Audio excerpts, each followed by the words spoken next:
we're going to talk about one of these building blocks, okay?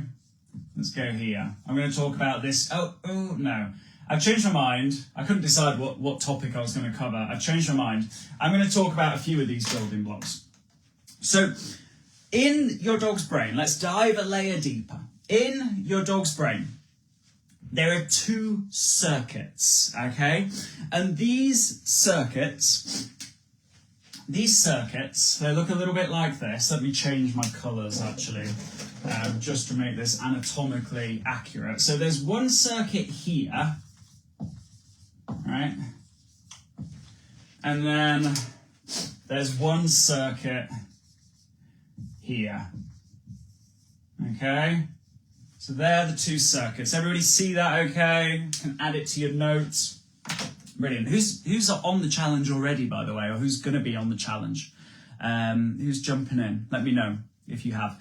So we've got these 2 circuits, and these 2 circuits are involved in something really important, okay? Because every animal has 2 drivers in life, okay? This determines how every animal makes a choice. It even determines how you make a choice, okay? And that is, animals are looking to do 2 things all the time. They are looking to seek out pleasure, and that might be food, right? That might be shelter. In the case of the dog, because I'm an animal behaviourist, so I just deal with dogs, but I tend to just deal with dogs. But it's the same across everyone. It might be shelter, but in the case of dogs, they are also a social species. So whether it be a human interaction or an interaction with another dog, they tend to seek those out, right? They don't actually care between dogs or humans because they're highly domesticated at this point. And so they love living in human families. So your dog doesn't need to meet other dogs, but what they do need and they seek out is interaction with us, right? So seeking out pleasure, and then second thing, the second kind of determiner, the second driver, is avoiding pain, or avoiding discomfort, or avoiding danger, right? And so you can see how these 2 things will kind of be weighed up in any interaction. And example being, and some of you would have seen this, has anybody ever seen a dog who is worried about a child or worried about a person, and that the owner of that dog has been given some not ideal advice of saying, okay, here's some food, feed my dog. So now there's a human that the dog is worried about trying to tempt the dog over with some food. Has anybody seen a dog in that situation? And what you see is the dog go a little bit like this. Yeah, have you seen that? Yeah. Okay, and that is where the dog is conflicted. So they kind of want to seek out the pleasure, but they also want to avoid the scary person, and so they are conflicted. And that's really dangerous when you've got a conflict of emotion and a conflicted situation, because then they might put themselves in a situation, then freak out, and then bite the person, right? And it's like, and everybody's then like, where did that come from? But it came from the fact that there's this conflict here between the 2 things. This making sense, guys? Amazing. Amazing. Brilliant. Okay, makes sense. Good. So we're clear on the 2 drivers and how they look, and we've all seen a little example of them, right? Where are we? Liana Wilson, you win a prize. I like that. It looks like you're already in the challenge. So if you email ask@absolute-dogs.com, then we'll get one of those sent out to you, okay? So that was, where are we? Liana Wilson. Well done, my friend. You were engaged. So we've got these 2 drivers that we need to think about. Now, why is this? How does this relate to the circuits? Well, there's a circuit for each of these drivers, okay? So there's a seeking circuit that gets activated when we're in a seeking motivation, and then there is the avoiding circuit. Now, whenever a dog is reacting to something, okay, so they're reacting to another dog, or they're reacting to a noise, or they're reacting to being left home alone, it's this one that is being triggered, right? It's this system that is getting activated and causing those emotions and causing that emotional response and causing that behavioral response, okay? Now, here's the cool thing, okay? The two can't be on at the same time. One switches off, the other switches on. That one switches off, that one switches on. And so when I gave you the example of the conflict of emotion, the dog who was conflicted, kind of wanted the food, didn't want the person, what you were getting is switching on of seeking, oh my God, I'm scared, I'm avoiding, now I'm seeking, now I'm avoiding, now I'm seeking, now I'm avoiding, now I'm seeking, now I'm avoiding, now I'm seeking, now I'm biting, right? So just to make it really real. So these are switching on, off, on, off, on, off, and so on. Now, why is this important? Well, because when has anybody had that experience where you walk out the front door with your dog and they are on alert, like they are vigilant, they are looking, almost like looking for things to react to, right? They, you're walking down the street and it's like they don't even process something because they see the dog and it's like, I'm barking, I'm lunging and whatever else. And that's because they left the house in that really, that avoiding system being on. It's that threat detection system. And so the way that you can think about this is that when that system is activated, they're asking themselves a question. And the question that they're asking themselves is, where is the threat? Does anybody have a dog where that is kind of one of their primary questions that they ask themselves in a situation? Where's the danger? Where's the threat? Where's the thing, right? And so if that's the primary question for that system, what's the primary question for this system, okay? Well, it is, where is the opportunity, okay? Now, if I were a dog and I had a choice of how I wanted to go through life, and actually you can answer this for me. If you were a dog and you had a choice, you could only have one question that you could ask yourself all of your life, yeah? And the choices were, where is the threat or where is the opportunity? Which question would you pick for happiness and fun and feeling cool and feeling calm and feeling confident? Which question is going to lead you to have an amazing quality of life? Which one is it going to be? Let me know, let me know, let me know. I'm going to have a quick swig of water or whatever it is, and then I'll have a look at your answers.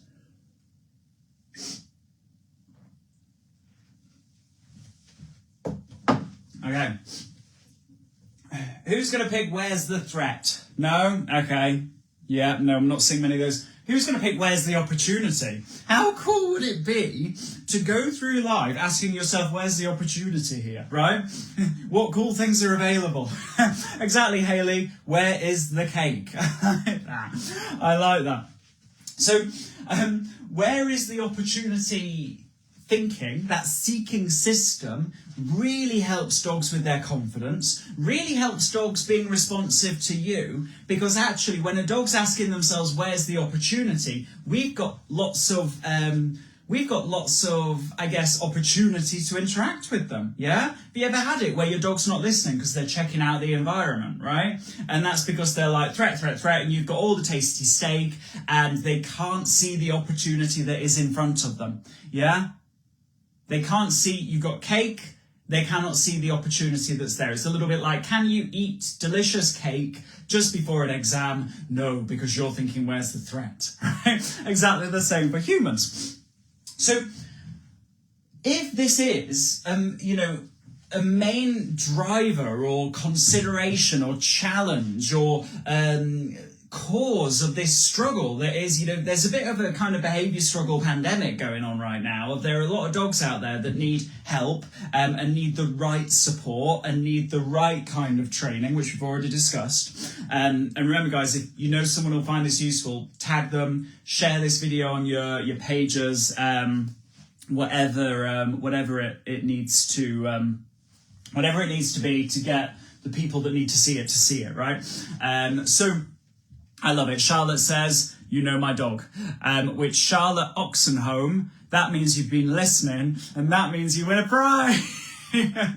So if you email ask@absolute-dogs.com, Charlotte Oxenholm, then you've got your spot on the challenge, you've won it, and we can get it. All kicks off next Tuesday the 12th. If you haven't yet got your spot on the challenge, guys, 70% plus discount right now. It's just 27 quid for, you know, these concepts, these things, this learning that you're getting changes the way, not just that you interact with your dog today, but is the opportunity kind of thinking. If we can switch your dog, Charlotte, for example, if we can switch your dog to a more of a seeking approach, then and their seeking system being more activated, then what you get is they're looking for the good. They're looking for the pleasure, right? Rather than looking for the danger or the discomfort or the worry or the scary monster. And we can do that by how, right? How can we do that? We can do that by playing games. Now, I just want to take a little detour here, and I just want to think about a training approach that I don't subscribe to. I've never needed to, okay? I can, Keegan as an example, he had a games-based approach, had real-life results in the face of people saying there is no hope there, right? And I've never had a situation where I've had to use some kind of aversive tool like a choke chain or a shock collar, or use any kind of like intimidation, or even telling dogs off. My dogs don't know the word no. Like, you could say no to them all day and they would just think, where's the opportunity? Good things come out of his mouth, there must be something cool. And so what I want you to realise, and don't feel, at this point, sometimes people are like, oh my God, I'm doing this terrible thing to my dog because I thought that's what I needed to do. We've all done things that because we didn't know better, we couldn't do better. And as soon as we knew better, we started to do better, right? And there's no need for those. No matter how many times people have told you that you need to do it in that way. No, you don't, right? Keegan. Example, right? But I just want to think about actually what does that style of training do? Well, it kind of makes sense for a dog to think, where's the threat? If there are a lot of negative interactions and negative outcomes that happen in a day. Would you agree? Right? Using any kind of like aversive tool, is that going to make the dog think where's the threat or where's the opportunity? They're going to think where's the threat. And yet when we start to play games with them, they get a lot of positive input, a lot of positive outcomes.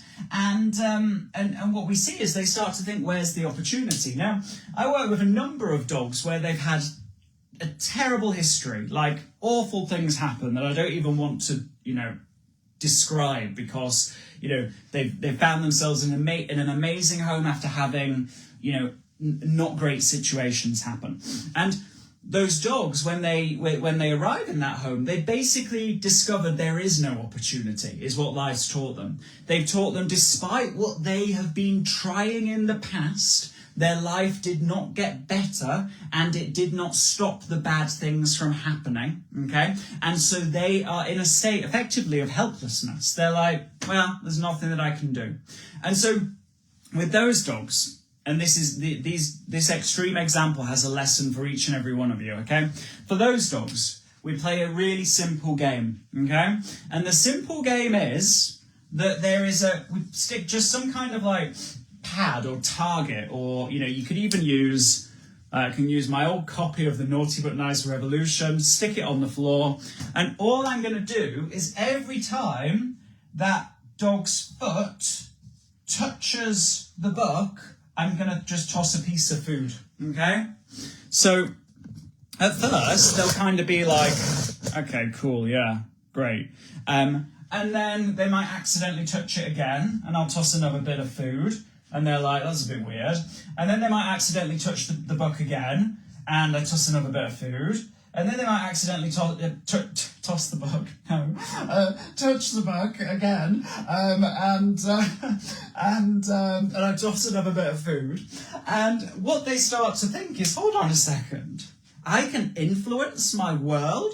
I can change the outcome. I can make good things happen, right? and you start to see their seeking system get activated. You literally start to see it light up in their brain, and they start to take that seeking to different situations. Now, does this make sense, guys? Let me know. Yeah, because now we're going to think about, well, what does this mean for us, right? And the fact is that there'll be some situations where your dog is kind of similar in that they don't realize that there is an opportunity. They don't realize that there is a positive outcome available. They don't realize that actually they can influence this. They can change the course of this, yeah? And so, do you think in those situations it would be valuable for your dog to have the same experience? Let me know. Let me know in the chat if you think that just type the word value for me, if you think that would be valuable for your dog. If you could give them the gift of them understanding that they can influence a situation for the better, would that help your dog? I think it would. And the cool thing is if you've played any of the Absolute Dogs games with your dog, a bit of middle, maybe a bit of orientation game, and if you haven't, don't worry, we'll talk about all of them in the challenge, and that's a perfect next step for you. Great starting point, and also great for all of you who have been following us for a while to take it all to the next level. It's like a zero to hero kind of challenge. I love it. Jan's picking up what I'm putting down. This is music to my ears. And so games are going to switch on this seeking system, just as aversive tools are probably going to switch on the avoiding system. And some of you are thinking, oh God, I've told my dog off a few times. That's fine. We get to play games with them. When we know better, we do better, right? And also, we can play these games, which I call, there's a particular subset of games, and I use them a lot in behaviour consults, the vending machine type games, okay? Touch this, food delivers. Move in this way, food delivers. Touch my hand, food delivers. Touch the target, food delivers. Put your front paws on a target, food delivers. And so I've got a little challenge for you. Actually, I've got 2 bits of homework. Everyone ready for some homework? And have you got some value from this? And are you going to tell your friends about it? And are you going to share it with your friends? And are you jumping into the challenge, right? Because this is just tip of the iceberg stuff.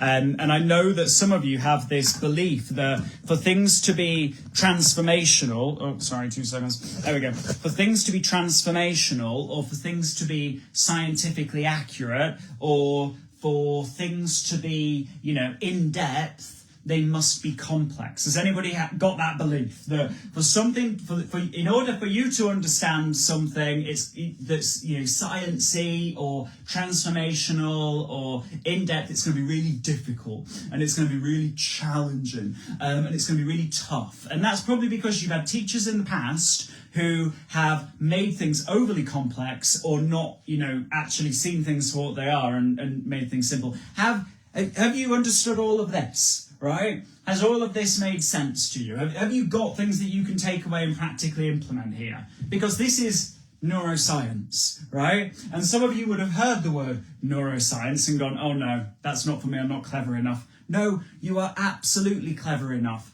There are you probably just had a lot of teachers in the past that haven't truly understood it to be able to explain it in a really straightforward and actually practical way. And if you found this entertaining, if you found this useful, if you're able to understand this and you got excited about learning about this, the challenge is going to blow your mind. What I want you to do, and Casey says, where do I sign up for the challenge? There's a link above. Fabulous. Amazing. Brilliant. You all understood. This is great. So here's the homework. Okay. I want you to grab a piece of paper, and I want you to draw a line down the middle of the piece of paper. I don't know if I've actually got a piece of paper. Yeah. I don't. I've got a load of bills. So you're going to draw a line down the middle of the piece of paper. So if this is my piece of paper, then it would look like that, right? And on the left, I want you to write seeking, okay? And on the right, I want you to write avoiding. And I want you to keep a little diary, okay? And the little diary that I want you to keep is when something happens that you think will switch on your dog's seeking brain, like playing a game with them, like having a positive interaction, I don't know, maybe spontaneously rewarding them, then I want you to write it in your seeking diary. Now, if something happens that you think might create, trigger, switch on that avoiding system, I want you to make a note of that one on the right. So, for example, you might get really frustrated with your dog one day and you might say, oh, go to your bed. I can't be angry. And you're going to put that in there because that's going to make them ask themselves, where's the threat here, yeah?